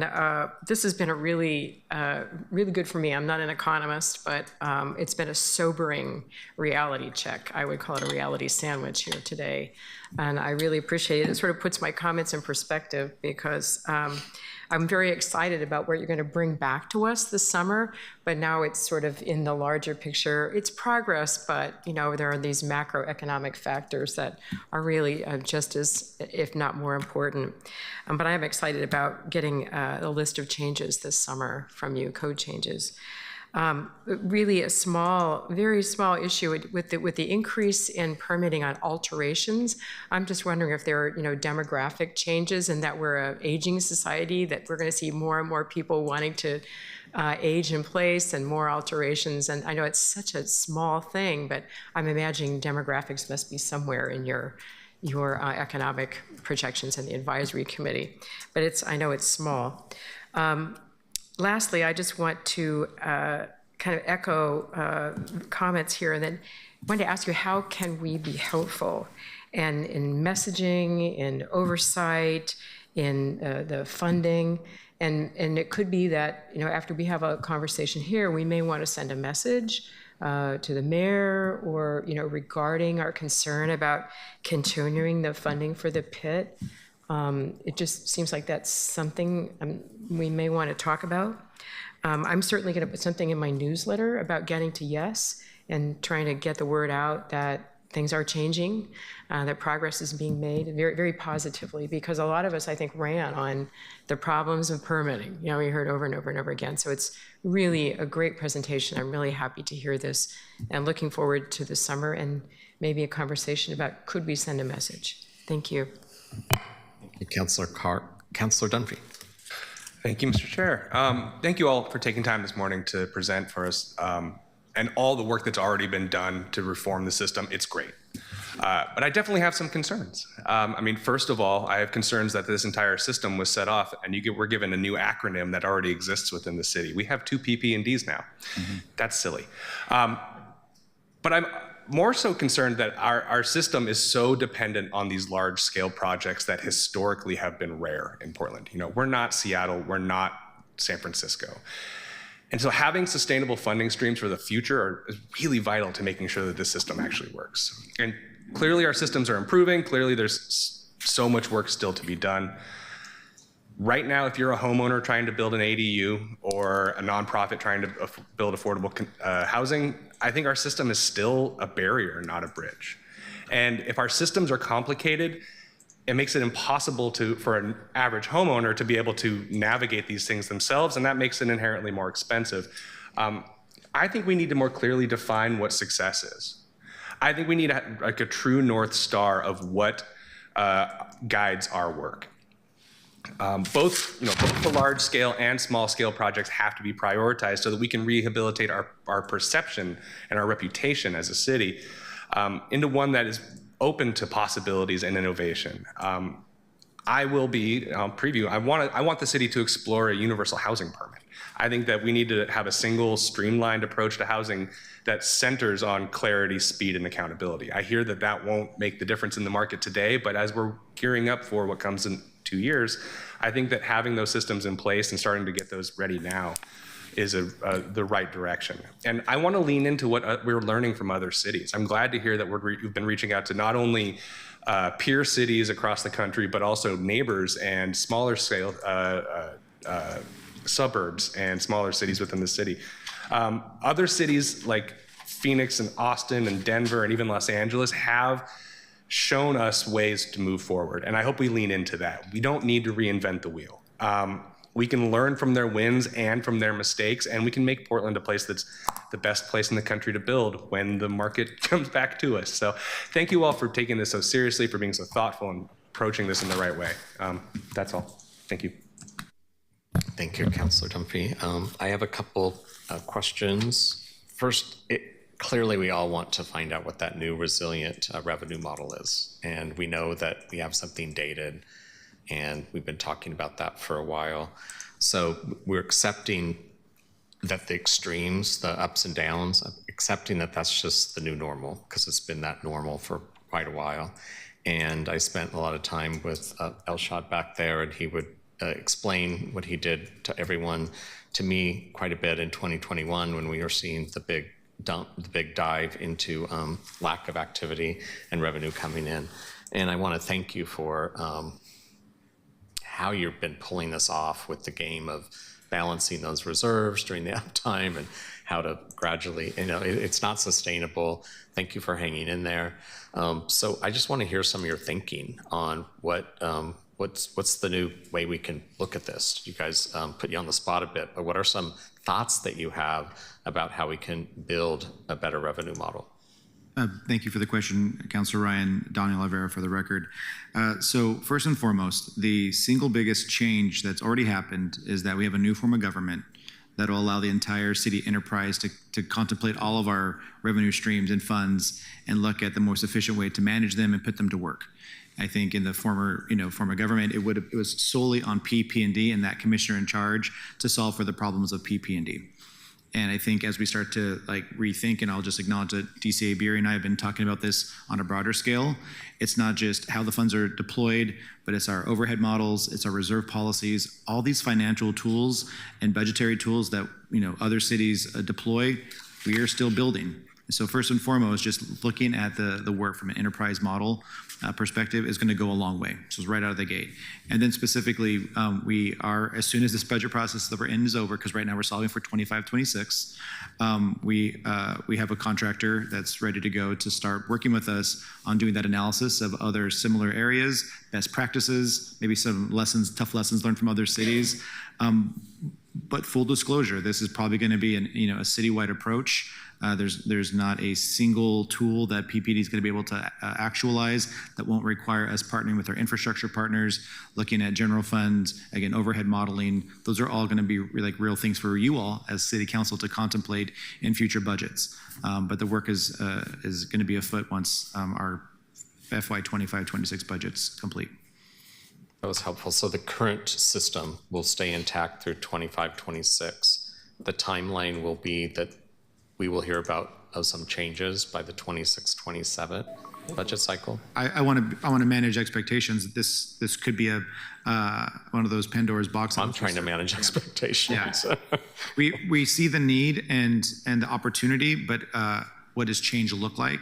And also just acknowledge that there's a lot of ideas for changes across our city right now. So managing lots of big moves is going to be a part of this calculation as well. Yeah, I'm hoping the mayor and Michael Jordan and all of you really seize this moment to be bold, because we knew we were going to become one enterprise last year. And so we are one enterprise. And so now's the time to lean into that. And I think a lot of us won't have a lot of tolerance for a slow walk of this, because we are here now. And we have to look at those streamlines and those efficiencies. We have to think like one enterprise and look in new ways to build this revenue system. Yeah. So I hope that, I know as long as I'm in this role as co-chair, I want to make sure that we're updated on that journey to coming up with a better revenue stream model than that we've created back in the day when we're no longer in that system anymore. Correct. And Councillor, if I may just reflect on the comment that Councillor Green made about SDCs in response to the public testimony. That's a great example of, we are absolutely right now doing some analysis on the pro formas on how moratoriums on SDCs can move projects from red to green. But that's not one bureau. That's multiple bureaus. That's doing cost benefit analysis of what's the impact to infrastructure, pre-programmed projects that maybe PBOT or Parks had in the queue already that might be slowed. So these are the trade-offs that we have to evaluate before we do things like that. Full disclosure from our side, we see the win of a potential SDC moratorium, but again, we want to have data to back those decisions first. Okay, great. And it's easy to see that the new construction number is quite low from 2024, 162. Is that the lowest since what year? I'd have to go back in the data, but I mean, probably 2008. That would be my hunch, or even, I know it went all the way into 11 and 12. Yep. And what about so far in 2025? I know we're only 3 months in. Do we have a first quarter update? I don't have the specific numbers, but it doesn't look good. Is it safe to say, Mike probably has an opinion here, that 2025 will be even lower than 162? The trend in multifamily permits, I think, is what we're most actively tracking, because as others we're on the commercial and other things aren't really happening. Alterations separate, but I would say the trend we're on this year is the same, or actually maybe slightly ahead of where we were in 2024. a lot of that is very dependent on the continued funding of affordable housing, as that was the bulk of what's happening. And so I think that's the big uncertainty. Most of what is happening today is small scale, middle housing, not institutional scale development. And so again, those are much harder to forecast because they just come in and they're not necessarily as early in the kind of land use and other processes. So you're not really aware of those. But in the few months of data we have, it's roughly on track from a multifamily perspective of where it was last year. Mm-hmm. Okay. And then I think we're all learning more about this big uptick in alterations under the residential side. And I appreciate that you brought some light to that. Could anyone else explain why it went up so much? And it kind of skews our numbers on the bottom for total types of permits. Those are the two outliers, the ones I'm calling out. Is it? Yeah, I mean, it's just the shift in the market trends. As builders have less, financial ability to build new homes, they still have the need to continue working, and that shift is to remodels rather than new construction. So, the same thing happened in 2008 that we saw a decline in new construction and those business owners shifting to remodeling existing housing stock. And the ROI for staffing, you spend quite a bit of time with just not as much revenue coming back. Absolutely. Okay. I think that's been a real aha for all of us to really take in today. These large scale projects, we know that the beautiful airport construction is almost complete. And so those are the projects we don't see on the horizon, in the immediate horizon. Is that correct? Yes. There are some in the planning stages, but the financial realities are difficult. And even when we start to get some optimism around construction coming back, something else will happen in the extremely volatile financial industry that we're in, and those projects, get delayed, further delayed. So, as mentioned, there are a number of projects. I believe there's 3,000 permits that are seeing an approved to issue status, that all the reviews are complete and approved. They just need to pay for those permits and pick them up. On May 5th, we will receive the budget from the mayor and his team, starting with City Administrator Michael Jordan. That's the new day. We're not involved in that. And so is there any expectation that you're in dialogue with, since you're all part of that team, on what will address some of these concerns, and then how will that helps us as council members be responsive, because you've really educated us very thoroughly today on the importance of steadying the ship and keep moving forward with some momentum. Yeah. What are you hoping to see in that budget? Thanks for the question, Councilor. So first and foremost, you've already seen that we put a request in to continue the permit improvement team for 2 staff plus the grant-funded program. Right now, there's currently how many? 4? 4. And so eliminate 2 of those positions? No, eliminates is maybe not the word I would use, but we're going to put 2 of the positions into PP&D. Okay. And then 1 into BPS. Okay, that was helpful. Yeah, and the 4th one is work in progress, where it lives in the service area. But to your question about what to expect and the mayor's proposed, we just started the process through the finance committee about fees. So fees is one of the dials that council will have to move. If you want to go higher than 5%, that's the currently proposed increase, generally speaking, across the board for PP&D fees. Perhaps like this fiscal year, there's $2 million from one-time general fund. If you all are working with a one-time general fund resource pool, that could be considered or contemplated to add to support this. And then, of course, we do still have a reserve that will we'll look for direction from council. I will just say we are at the point, to David's earlier point, that we would be draining the reserve policy down to almost 0 if we relied on that solely. So that there'll be a conversation and a calculation that council will have to make. And then my final question is, thank you, that was very helpful. How many of the bureaus of the 7 are now, would you say, are really integrated? Like that's happened? And then what bureaus have not joined the integration? And then tell me why. So the 5 bureaus that make up PP&D are the entire Bureau of Development Services, former Bureau of Development Services, along with the development review teams from the Parks Urban Forestry Group, PBOT Development Review, BES Development Review, and Water Development Review. So the teams that we still interact with regularly that are not part of PP&D include the Fire Bureau, the Housing Bureau, and then to a lesser extent, some of the work that we work with BPS. I don't think it would be appropriate to move the BPS team into PP&D. It's different work. We collaborate regularly. However, there could be an evaluation of the teams that are currently part of the Bureau and whether or not we want to expand that. we'd be open for discussion, but it gets complicated because the technical nature of permitting can get pretty deep into those bureaus. What was into the public last one? infrastructure PP bureaus. and what? I'm sorry? The last bureau you mentioned, PP and, PP&D, Portland Permitting and Development. you said PP what? Oh, BPS, I'm sorry. I Planning hear and that, I think, the Sustainability. school district. Sorry. No, Planning and Sustainability. Oh, okay, great. BPS, I'm sorry. Got it. And all of the ones that are now integrated, it's humming, like the culture is not there yet though, right?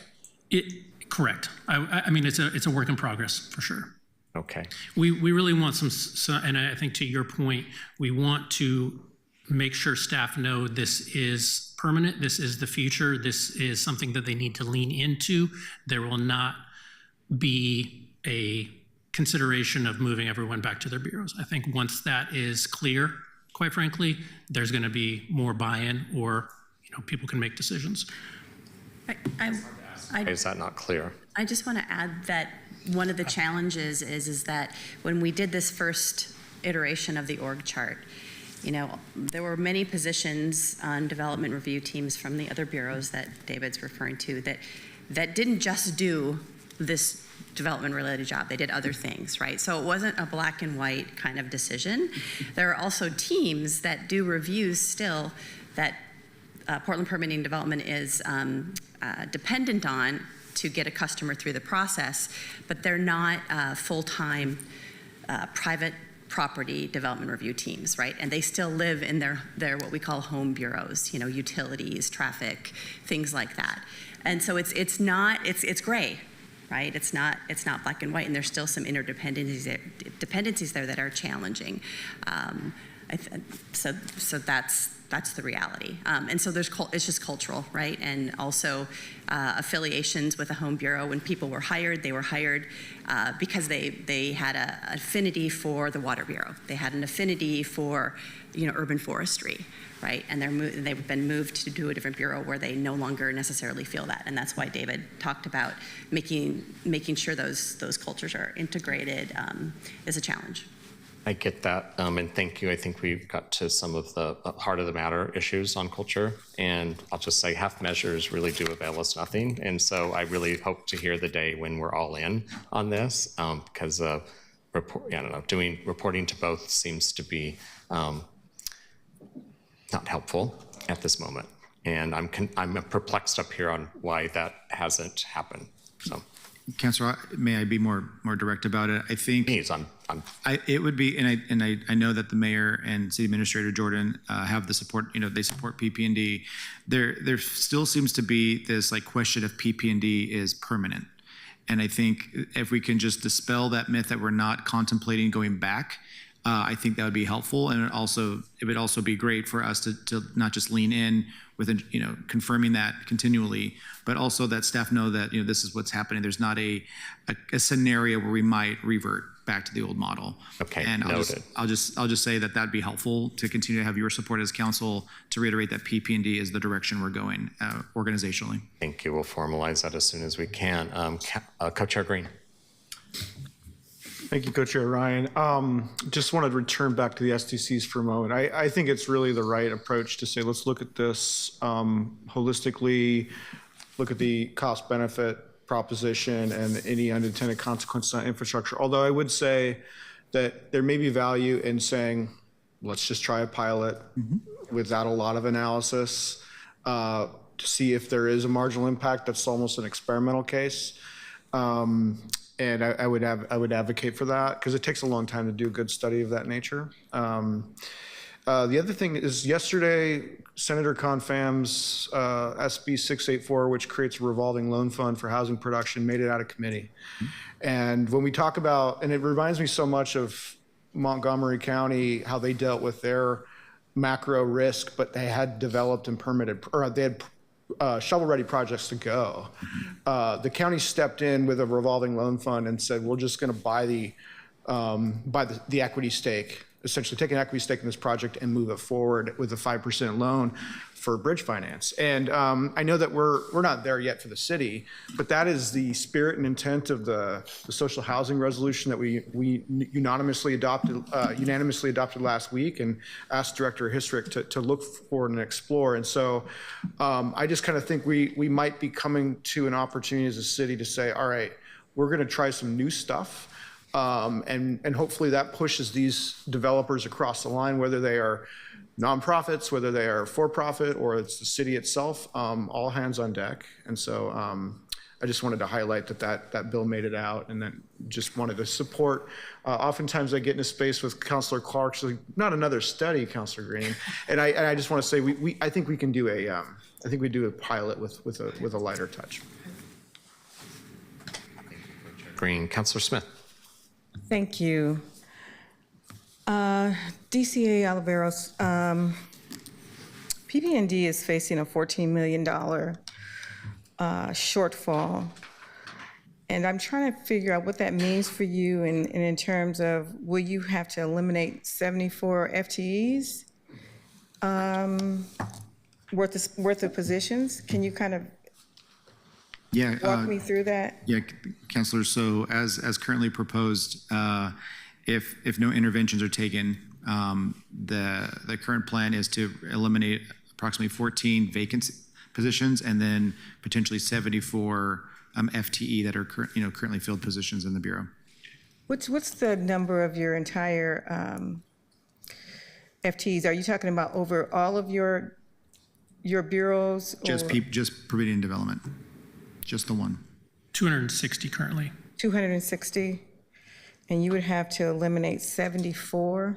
Correct. And I want to just use the moment to emphasize how substantial that is, because that number looks artificially high given the recent merger of the Infrastructure Bureau staff into PP&D. So if you're looking at those cuts purely on what was formerly BDS, that would put the cuts at about 40% over the last 2 years to a bureau. I mean, it would actually require us to probably eliminate programs, not reduce programs, eliminate programs. That's how severe the cuts would be.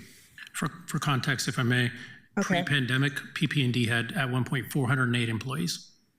408, okay. So I'm just looking at some of these numbers. I see that Prosper Portland got $5,478,476 from ARPA funds. Did you use those for any FTEs, or is that for housing? What did you use that money for? For Prosper, those were largely for programs going out the door, Councilor, like such as repair grants or small business grants, those sorts of things. That was the money that went to Prosper. So is that why in the report I saw last week that the repair grant program is on the chopping block as well? Is it because you were doing that before you had the ARPA funds? In a different capacity, yeah. We've been, the Prosper has been providing small business grants for a variety of different reasons. We moved from a sort of a loan model to a grant program model when there was the protests in 2020 and sort of the vandalism, the uptick in vandalism we were experiencing. And then we even moved the repair grant program in Prosper to be repair grants for response to the extreme storms and the summer heat. So we were actually repairing sidewalks and awnings that collapsed during the storms. So the repair grant has been largely more agile these days, but it was built on one-time funding. Okay. Thank you. Thank you, Councilor Smith. Councilor Clark. Thank you, Mr. Co-Chair. So I'd like to address the co-chairs here and see if we can have a discussion about this.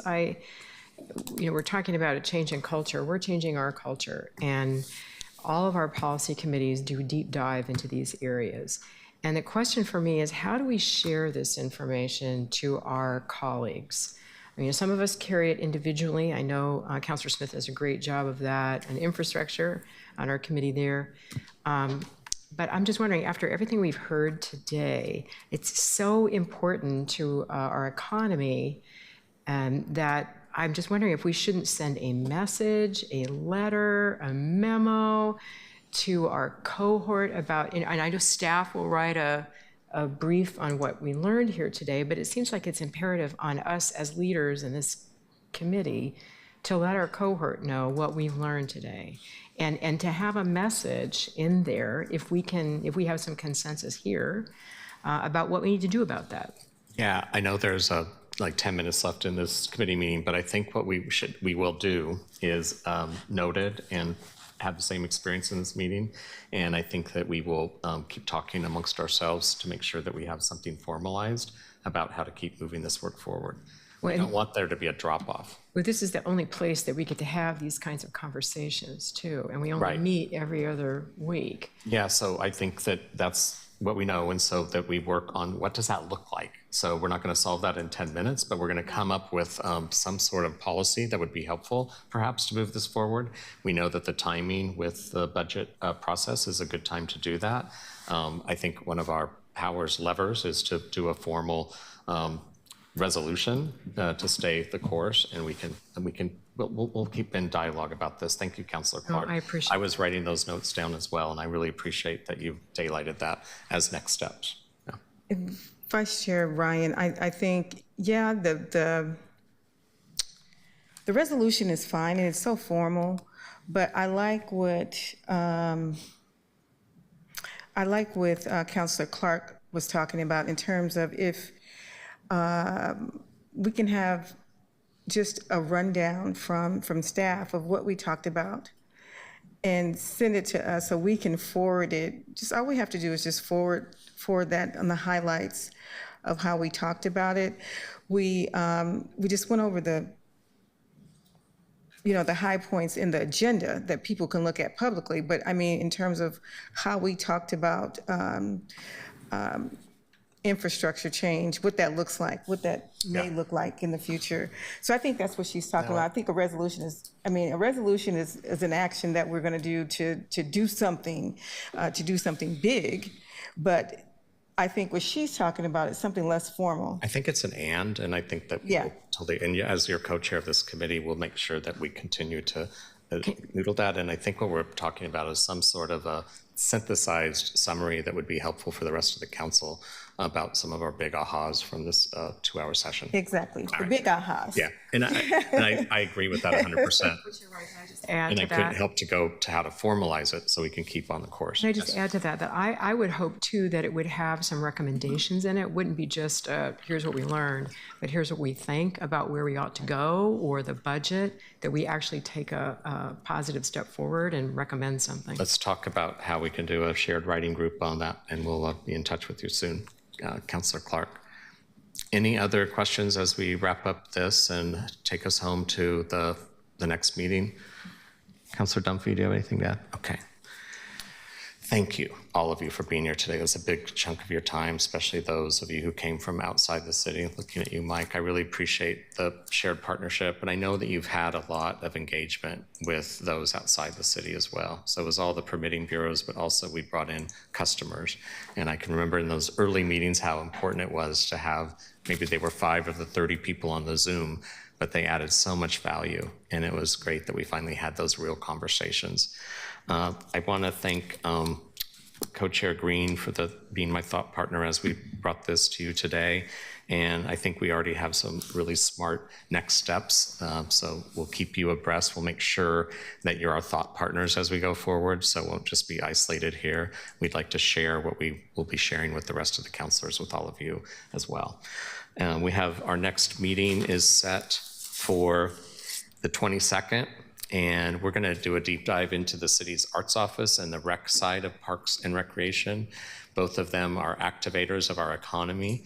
I never forget, I went to a thing from the Arts Committee down in Salem, and the data on what happens when you invest in arts infrastructure and arts activation and what it does, especially to blighted neighborhoods that have had a real challenge with foot traffic. It's by far the best ORI that anyone has come up with in the world of economics, and that's why we put the word arts a part of this committee. We wanted to make sure that it stayed a viable system within our city and not marginalize how it's been often in society. So I'm really looking forward to that meeting. We also will pay close attention on how our committee agendas after that will be reflective of how we're relevant with the budget process. So just know that there'll be some adaptive moments as we move forward to make sure that we're not asleep at the wheel as we go through the month of May. And so I wanted to let you know that was a conversation that we had this morning. I don't know the details of that, none of us do, but we sure will be proactive as we guide ourselves through those meetings during the budget cycle as well. If there's nothing else, I just want to thank everybody for their time. I thought this was a wonderful presentation. We look forward to sharing this this smart information with the rest of our colleagues so we don't have to keep reinventing the wheel. Thank you all for being here. The meeting's now adjourned. Thank you.